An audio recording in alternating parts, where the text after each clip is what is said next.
Hello friends, I'm Dr. Varun Tadkalkar. I'm consultant gastroenterologist and hepatologist at Fortis Hospital Mulund, Mumbai. Today we are going to discuss about a very common but important topic, that is NAFLD, non-alcoholic fatty liver disease. So what is NAFLD? It is basically excessive accumulation of fat in liver tissue. So in whom NAFLD is common. So patients who have diabetes, who are obese, who have hypertension, who have history of cardiac diseases are the patients in whom NAFLD is more common. It can be present in a common population also.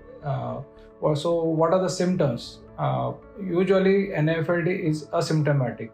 Patients come to us with some deranged LFT reports which are suggestive of NAFLD, or they undergo ultrasound for some other reasons and it detects that they have fatty liver. So why NAFLD is important? Why it is necessary to treat it?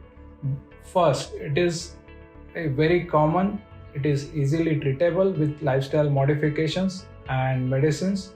And third, if it goes untreated, it can have a bad prognosis because NAFLD can progress to NASH, that is non-alcoholic steatohepatitis, and that this NASH can progress to cirrhosis of liver, that is deterioration in the function of liver, and which can have a very grave prognosis.